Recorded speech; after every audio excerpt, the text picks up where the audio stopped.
This morning I wanted to lead with an amazing story. It's a story about the American Revolution Battle of Saratoga of 1777. It's a great story. It's a story of one of the most decisive battles in world history, not just U.S. history, but world history. It's considered the turning point of the American Revolution. But not only that, it's the outcome of that battle is what brought France not only to publicly support America and go against Britain, but also Spain as well. And this incredible tale talks about a well-laid plan that was successfully carried out over a long period of time that made the results look like a miracle. So that's the story I wanted to tell you about. But unfortunately, after last Sunday night and the Super Bowl results, I can't not bring myself to say the words Patriot and New England that many times in a short period of time. So if there's any fans out there, I apologize, but go Falcons. Go Falcons. And with that, let's open up our Bibles to Mark chapter 14, verse 12.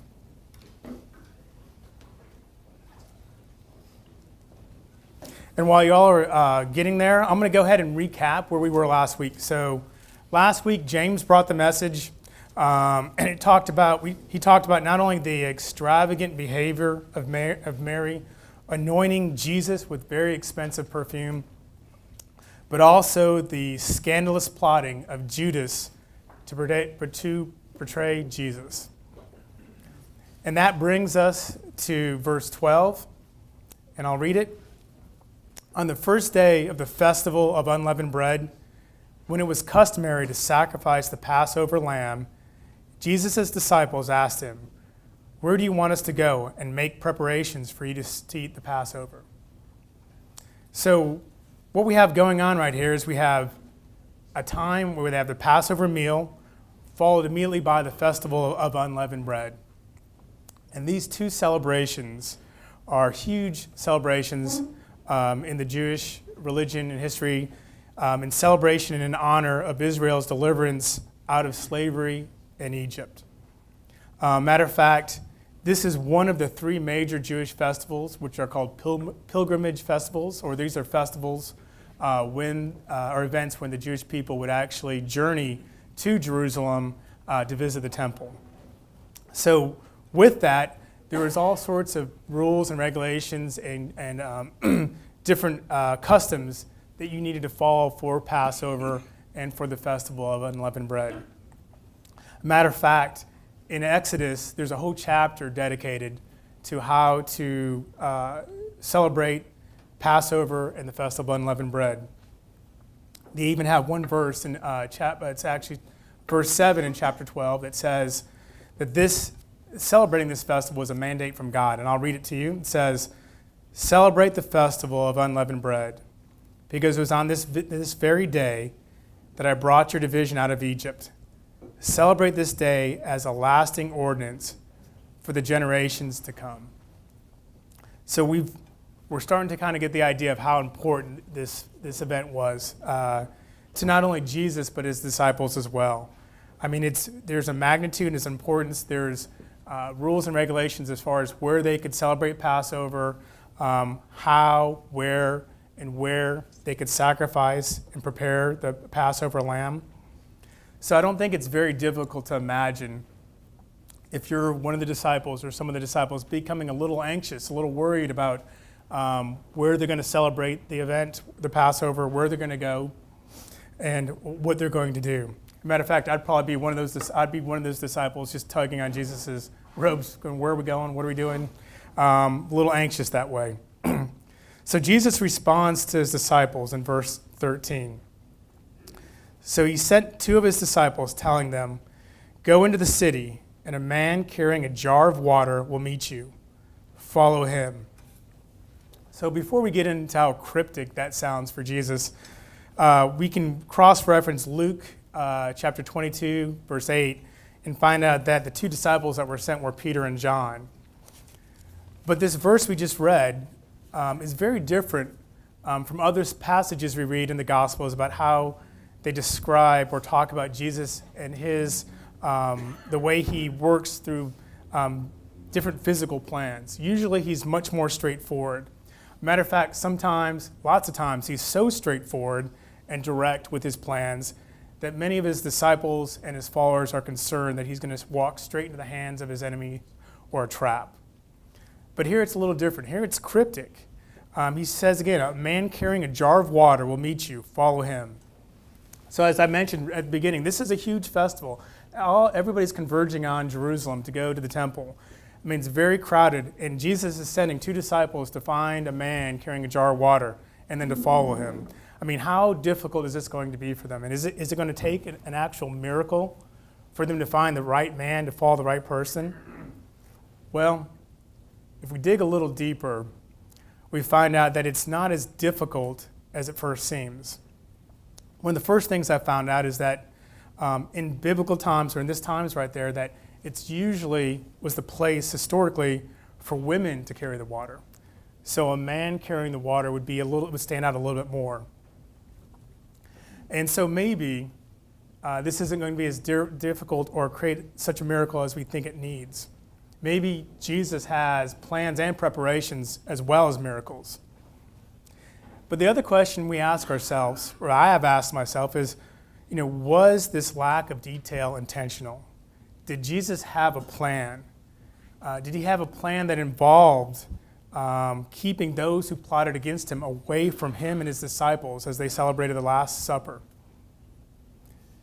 And as we continue in verse 14, Jesus adds, "Say to the owner of the house he enters, the teacher asks, 'Where's my guest room, where I may eat the Passover with my disciples?'" So, although the disciples seem to know the owner of the house, he definitely knows Jesus. And what's odd about this and the other Gospels regarding this is this owner of this house, of such a momentous occasion, still remains unnamed even now. We know he's definitely a follower of Jesus because he so readily opens up his house for him. And I think the important thing here is not that we know who this person is that Jesus knows this is a follower. He knows not only his heart, but our heart. And Jesus seeks him out.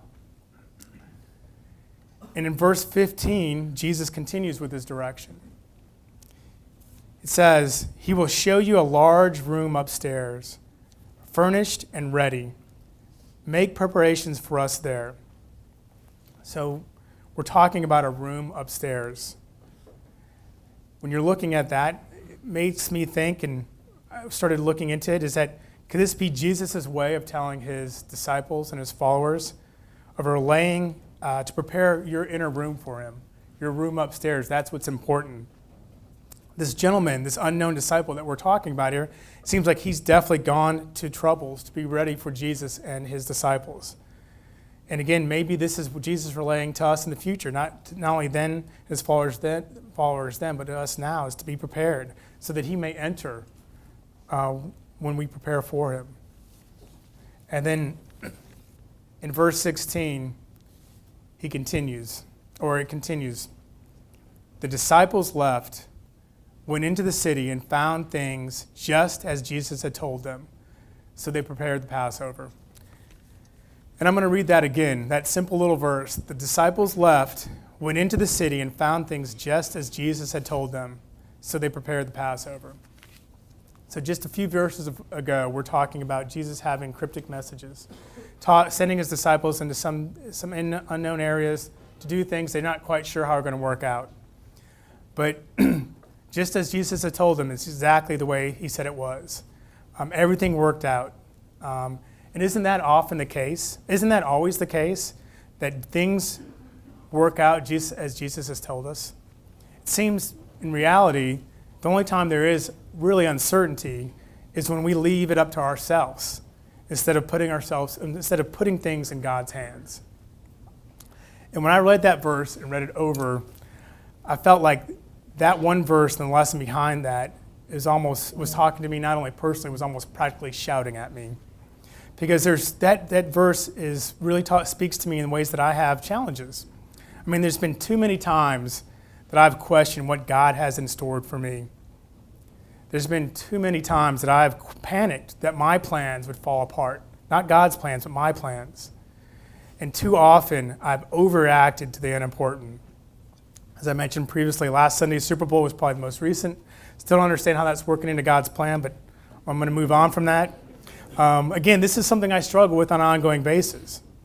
But whether we choose to have faith in God or wallow in self-doubt, life moves on. Just as we're moving on to the next verse.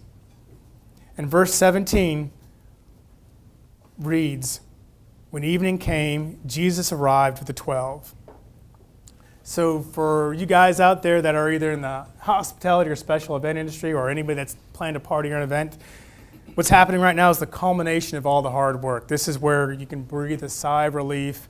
Everything's coming together. I'm sure the disciples were looking forward to spending some alone time with Jesus, having some time to talk, relax, and celebrate the Passover, which is what makes this last verse of today so alarming when Jesus says these words.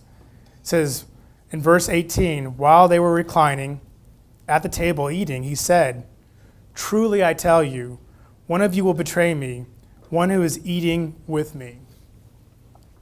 So if we all didn't know the rest of the story, that would be quite the cliffhanger. But again, we do know what's coming next, and the story does move on. But men, isn't that always the way the story is? No sooner that we breathe a sigh of relief or relax a little bit, then there's another challenge, something else trying to pull us away from God, something else vying for our attention or for our hearts. We know the story and to whom Jesus is speaking, but maybe, just maybe, we should check our hearts as well. Are our actions aligning with our words? Are they aligning with our beliefs? Men, this morning I challenge you to put your faith in God and the plan He has for your life. Guard your hearts and your desires and don't let them betray you. Men, let us bow our heads and pray. Lord, I ask you to open our hearts and minds, renew our courage to trust you, and to give us the strength to follow you. Amen. Amen. Thank you.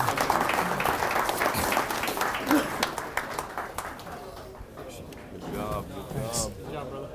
Thank you.